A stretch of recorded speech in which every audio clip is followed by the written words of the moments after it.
भारत माता की, भारत माता की, छत्रपति शिवाजी महाराज की, धर्मवीर छत्रपति संभाजी महाराज की, पुण्यश्लोक लोकमाता अहिल्या देवी की।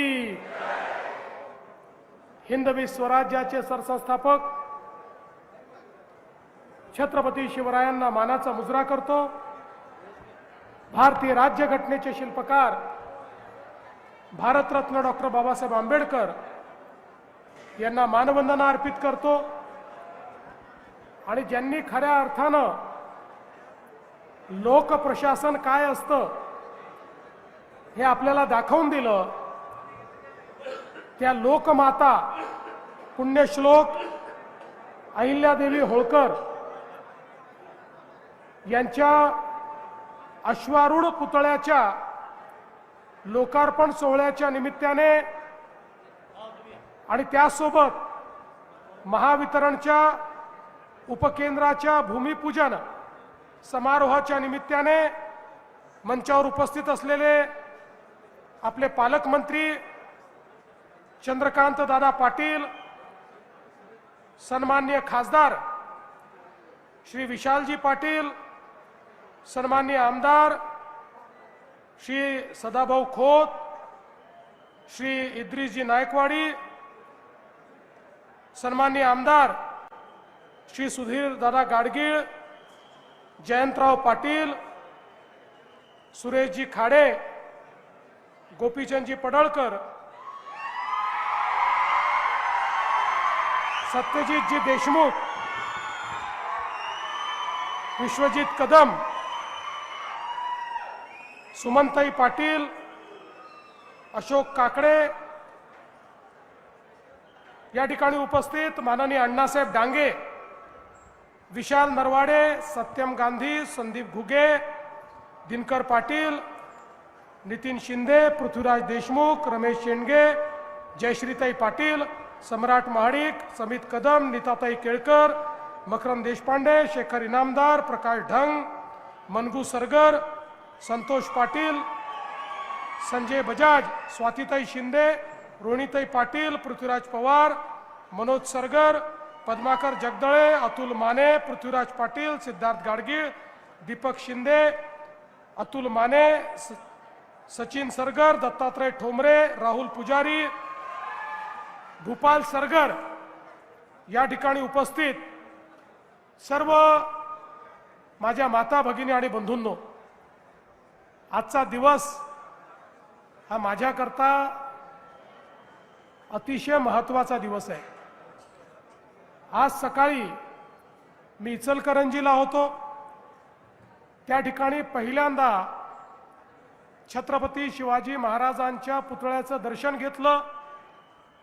त्यानंतर धर्मवीर छत्रपती संभाजी महाराजांच्या पुतळ्याचं अनावरण केलं आणि तिथून सांगलीला पुण्यश्लोक अहिल्यादेवी होळकर यांच्या पुतळ्याचं उद्घाटन करण्याकरता आलो आणि इथनं पुन्हा पुण्याला जाऊन त्या ठिकाणी छत्रपती शिवाजी महाराजांच्या एका नवीन पुतळ्याचं उद्घाटन करणार आहे। मला असं वाटतं की ज्यांनी आपल्याला स्वाभिमान दिला, ज्यांनी आपल्याला लोकप्रशासन दिलं, ज्यांनी न्याय आधारित व्यवस्था काय असते हे आपल्याला शिकवलं, अशा प्रकारच्या या महान व्यक्तिमत्वांचं दर्शन घेणं आणि त्यांच्या पुतळ्याचं उद्घाटन करणं हा माझ्या जीवनातला एक महत्त्वाचा क्षण मी समजतो। खरं म्हणजे हे वर्ष देखील अत्यंत महत्त्वाचे। पुण्यश्लोक लोकमाता अहिल्यादेवी होळकर यांच्या 300व्या जन्मशताब्दीचं हे वर्ष आहे आणि अशा या वर्षामध्ये सांगली महानगरपालिकेतील या भव्य अशा चौकामध्ये महाराष्ट्रातला सर्वात मोठा पुतळा हा लोकमातांचा या ठिकाणी लावला। मी त्याबद्दल सांगली महानगरपालिका आणि मंचावरील सर्व नेते मंडळींचं अतिशय मनापासून अभिनंदन करतो, त्यांचे आभार मानतो। आपण जर मध्यम युग बघितला तर मध्यम युगामध्ये अनेक शासक झाले, पण छत्रपती शिवाजी महाराज असतील, पुण्यश्लोक अहिल्या माता असतील, यांचा जो राज्यकारभार आपल्याला पाहायला मिळतो, यामध्ये खऱ्या अर्थानं लोकशाहीची तत्व, समतेची तत्व या राज्यकारभारात आपल्याला पाहायला मिळतात। आणि म्हणून या भारताच्या इतिहासामध्ये जर कुठल्या शासकाला पुण्यश्लोक ही उपाधी मिळाली असेल तर ती अहिल्यादेवींना मिळाली, हे देखील या ठिकाणी अत्यंत महत्त्वपूर्ण आहे। आपल्याकरता अभिमानाची गोष्ट आहे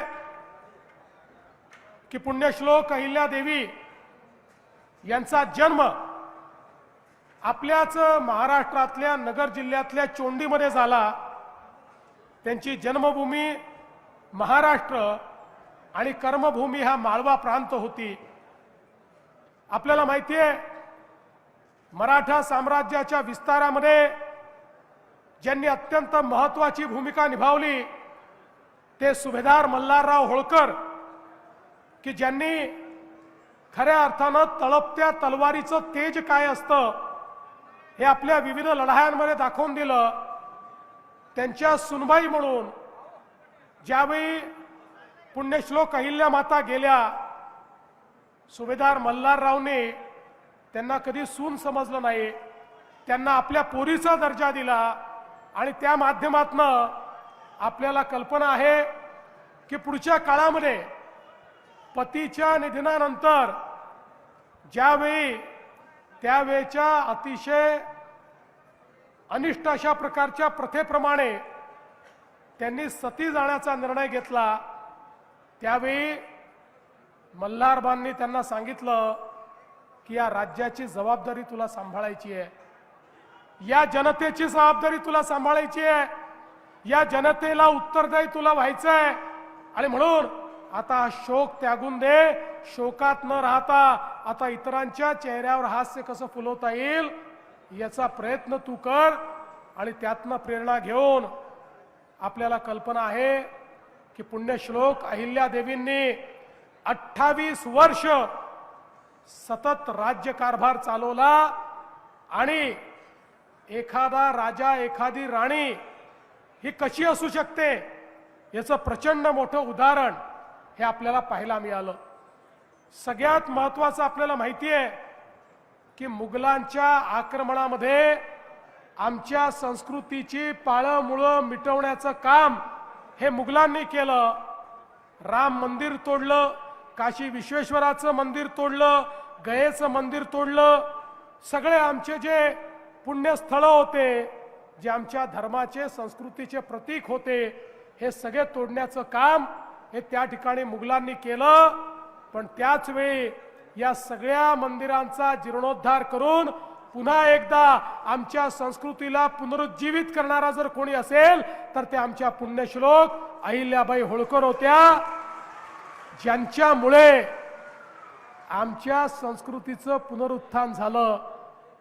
आज उत्तरेकडचं कुठलंही मंदिर बघा, दक्षिणेतलं कुठलंही मंदिर बघा, पूर्वेमध्ये आपण गेलो तर त्याही ठिकाणी जगन्नाथपुरीचं मंदिर बघा, पश्चिमेत आपण गेलो तर महाराष्ट्र आणि गुजरात मधली मंदिरं बघा, तिथले तट बघा, तिथले घाट बघा, या प्रत्येक ठिकाणी एकच नाव निनादत असतं आणि ते नाव म्हणजे लोकमाता अहिल्याबाई होळकरांचं नाव आहे। हा सेतू हिमाचल या भारताच्या संस्कृतीला त्या ठिकाणी पुनरुज्जीवित करण्याचं काम, त्याचं पुनरुत्थान करण्याचं काम हे अहिल्यादेवींनी केलं। आणि म्हणूनच राम मंदिर आणि काशी विश्वनाथाच्या पुनरुत्थानाच्या वेळी आपले प्रधानमंत्री मोदीजींनी सांगितलं की आज आपण हे करू शकतो आहे कारण कधीतरी मुघलांच्या आक्रमणामध्ये या मंदिरांना वाचवण्याचं काम हे पुण्यश्लोक अहिल्यादेवींनी केलं आणि म्हणून आज याची निशाणी आपल्याकडे उपलब्ध आहे. पण बंधू भगिनींनो, त्याही पेक्षा महत्वाचं काय आहे, एवढा संपूर्ण उत्तर दक्षिण पूर्व पश्चिम सगळ्या भागामध्ये इतक्या मोठ्या प्रमाणात जीर्णोद्धार अहिल्यादेवींनी केला. पण हा सगळा जीर्णोद्धार हा त्यांनी स्वतःच्या पैशातनं केला. जो माहेश्वरचं त्यांचं राज्य होतं, माळव्याचं जे राज्य होतं, त्या राज्याच्या तिजोरीतून एकही पैसा त्यांनी घेतला नाही. तर वैयक्तिक त्यांचं जे इन्कम होतं, वैयक्तिक त्यांच्याकडे जो निधी होता, त्या निधीतनं लाखो लाखो रुपये खर्च करून संपूर्ण देशामध्ये त्यांनी जीर्णोद्धाराचं काम केलं. आणि आपल्या राज्यातला पैसा मात्र राज्यातल्या सामान्य गोरगरीब जनतेच्या हिताकरता वापरण्याचं काम त्यांनी केलं. खऱ्या अर्थानं न्यायप्रिय राजा म्हणून, राणी म्हणून त्यांच्याकडे पाहिलं जातं. कारण त्यांनी विधवांच्या संपत्तीचा अधिकार बहाल केला. त्या काळामध्ये एखादी महिला विधवा झाली की तिची संपत्ती जप्त होत होती. त्या ठिकाणी पतीची संपत्ती तिला मिळत नव्हती. ती संपत्ती तिला मिळेल हा त्यांनी निर्णय केला. महिलांना शिक्षण मिळेल हा त्यांनी निर्णय केला. महिलांना अधिकार मिळेल हा त्यांनी निर्णय केला. आणि त्यासोबत गरीब आणि महिलांकरता वेगवेगळ्या प्रकारे शिक्षण असेल, रोजगार असेल, अशा अनेक गोष्टी त्यांनी केल्या. आपल्याला माहिती आहे, माहेश्वरमध्ये त्यांनी साडीचा आणि विणण्याचा व्यवसाय आणला. विणकर आणले, त्यातनं अतिशय तलम कापड तयार केलं. आणि माहेश्वरचं कापड आणि माहेश्वरच्या साड्या केवळ भारतामध्ये नाही तर भारताबाहेरही जायला लागल्या. आणि मोठ्या प्रमाणात रोजगाराची निर्मिती करणाऱ्या अहिल्यादेवी होत्या. एवढंच नाही तर आपलं राज्य हे सुरक्षित राहिलं पाहिजे म्हणून पहिल्यांदा 17 प्रकारचे कारखाने त्या माहेश्वर राज्यामध्ये उघडणाऱ्या अहिल्यादेवी होत्या. त्या माहेश्वर राज्याला किंवा माळवा प्रांताला सुरक्षित ठेवण्याकरता जो दारुगोळा लागायचा, ज्या तोफा लागायच्या, जे शस्त्रास्त्र लागायचे, हे सगळे त्यांच्या स्वतःच्या कारखान्यामध्ये तयार व्हायचे. आणि त्याच्या माध्यमातून त्या ठिकाणी एक प्रकारे रोजगाराची निर्मिती व्हायची आणि आपलं राज्य देखील पूर्णपणे सुरक्षित त्या ठेवायच्या. त्या काळामध्ये घाटामध्ये ज्यावेळी दरोडेखोरांचा सुळसुळाट झाला, त्यावेळी रानावनात राहणाऱ्या भटक्या आदिवासी सगळ्यांना एकत्रित करून त्यांची सेना तयार करून त्यांना त्या ठिकाणी प्रशिक्षित करून त्यांच्या हातामध्ये शस्त्र देऊन त्यांनाच त्या घाटाची रानावनाची सुरक्षा दिली. आणि लोकांना लुटणारे जेवढे लुटारू होते त्या लुटारूंवर कारवाई करण्याचं काम हे अहिल्यादेवींनी केलं. एवढंच नाही तर पहिल्यांदा महिला सैनिकांची तुकडी तयार करणाऱ्या देखील अहिल्यादेवी होळकर होत्या, ज्यांच्याकडे स्वतंत्र आमच्या महिलांची सैनिकांची तुकडी होती. आणि स्वतः लोकमाता अहिल्यादेवी लढाईमध्ये समोर असायच्या. हत्तीवर बसून लढाईचं नेतृत्व करणाऱ्या अशा प्रकारच्या वीरांगना आमच्या लोकमाता अहिल्यादेवी होत्या. न्यायालयाची स्थापना केली. आपण आज जी न्यायालयाची पद्धत पाहतो तसं ग्राम न्यायालयापर्यंत प्रत्येक ठिकाणी न्यायालय त्यांनी तयार केले. आणि सगळ्या न्यायाधीशांना सांगितलं, गरीबाला न्याय मिळाला पाहिजे. न्याय जर श्रीमंतांनी विकत घेतला, श्रीमंताच्या दबावात येऊन केवळ तुम्ही न्याय दिला तर तुम्हाला पदच्युत करण्यात येईल, हे सांगणाऱ्या लोकमाता होत्या. आणि म्हणून त्यांच्या राज्यामध्ये गरीबातल्या गरीबाला देखील न्याय होता. ही न्यायप्रिय व्यवस्था तयार करणाऱ्या लोकमाता होत्या. आणि म्हणून त्यांच्या राज्यकारभाराच्या संदर्भात आपण अनेक गोष्टी सांगू शकतो. मध्यंतरीच्या काळामध्ये त्यांच्या 300व्या जयंतीच्या निमित्ताने या ठिकाणी आपण एक अतिशय सुंदर अशा प्रकारचं एक फोटो बुक तयार केलं, ज्याच्यामध्ये सुंदर असे त्यांच्या इतिहासाचे फोटोग्राफ आणि त्याचा इतिहास लिहिला. आणि मला सांगताना आनंद वाटतो, हे जे पुस्तक आहे ते महाराष्ट्र शासनाच्या वतीनं भारतातल्या सगळ्या मुख्यमंत्र्यांना आणि सगळ्या गव्हर्नरला मी पाठवलं आणि त्यांना सांगितलं की राज्यकारभार कसा चालला पाहिजे हे लोकमातेकडनं शिकण्याकरता हे पुस्तक मी तुम्हाला देतो आहे। आणि खऱ्या अर्थानं चोंडीचा विकास आराखडा आज अण्णासाहेब डांगे या ठिकाणी आहेत। अण्णासाहेबांनी चोंडीमध्ये पहिल्यांदा त्या ठिकाणी आमच्या लोकमातेचं जे स्मारक आहे ते स्मारक तयार करण्याचं काम हातामध्ये घेतलं। आता एक मोठा आराखडा आपण तिथे करतोय आणि त्यांच्या या जन्मशताब्दीच्या निमित्ताने आपण त्यांनी जे बावड्या तयार केल्या, जे तलाव तयार केले, त्या ठिकाणी जे मंदिरं तयार केली, या सगळ्यांचं पुनरुज्जीवन करण्याचं काम आता आपल्या हातामध्ये घेतलेलं आहे। खरं म्हणजे त्यांच्या कार्याबद्दल मी कितीही वेळ बोललो तरी तो कमी पडेल। इतकं मोठं कार्य म्हणजे एकीकडे शौर्य होतं, दुसरीकडे धर्मप्रियता होती, तिसरीकडे प्रशासन होतं आणि चौथीकडे समता होती, न्यायाचं राज्य होतं। अशा सगळ्या गोष्टी या त्या राज्यामध्ये त्यांनी प्रस्थापित करून दाखवल्या। आणि म्हणून मी एवढंच सांगतो, जोपर्यंत चंद्र आणि सूर्य आहे तोपर्यंत लोकमाता अहिल्या देवींचं नाव हे आपण घेतच राहू, हा विश्वास या निमित्ताने व्यक्त करतो। आणि म्हणूनच आज हा अतिशय सुंदर पुतळ्याचं उद्घाटन आपण या ठिकाणी केलंय। त्यासोबत आपण 5 उपकेंद्र देखील दिली आहेत। खरं म्हणजे महाराष्ट्राच्या इतिहासात पहिल्यांदा झालं की एखाद्या शहराला एकाच वेळी 5 उपकेंद्र मिळाले आणि यामुळे मोठ्या प्रमाणात विजेची जी आपली क्षमता आहे ती वाढणार आहे। त्यासोबत मला याही गोष्टीचा आनंद आहे की आज जिल्हा प्रशासनाने झोपडपट्टीमध्ये पट्टे वाटप सुरू केलेलं आहे। संपूर्ण महाराष्ट्रात झोपडपट्टीत राहणाऱ्या गरिबांना मालकी हक्काचे पट्टे देण्याचा आपला उपक्रम आहे। त्यात आज सांगली, मिरज, कुपवाडमध्ये देखील ही व्यवस्था सुरू झाली। त्याबद्दल देखील आपलं मी मनापासून अभिनंदन करतो। आणि पुढच्या काळामध्ये आपल्याला कल्पना आहे की आपण फ्लड डायव्हर्शनच्या माध्यमातून 500 कोटी रुपयाची कामं सुरू केलेली आहेत, ज्यामुळे सांगली आणि कोल्हापूरमध्ये जे पुराचा धोका सातत्याने तयार होतो, लोकांची घरं बुडतात, लोकांची शेती त्या ठिकाणी बुडत असते, मोठं नुकसान गावांमध्ये आणि शहरामध्ये होते।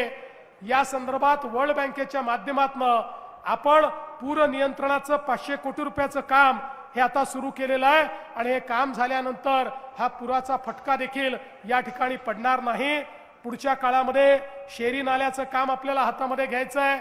या ठिकाणची अनेक कार्य आहेत, ही सगळी कार्य आपल्याला करायची आहेत। आज मी त्याबद्दल जास्त बोलणार नाही, कारण आजचा दिवस हा लोकमाता अहिल्या देवींना समर्पित अशा प्रकारचा दिवस आहे। आणि म्हणून आज आपण सगळे मिळून हा संकल्प करू की हयात त्यांनी दाखवलेला मार्ग, छत्रपती शिवाजी महाराजांनी दाखवलेला मार्ग आणि डॉक्टर बाबासाहेब आंबेडकरांनी दाखवलेला संविधानाचा मार्ग, या मार्गानेच आम्ही चालत राहू अशा प्रकारचा संकल्प या ठिकाणी घेतो आणि माझं बोलणं संपवतो। धन्यवाद। जय हिंद, जय महाराष्ट्र।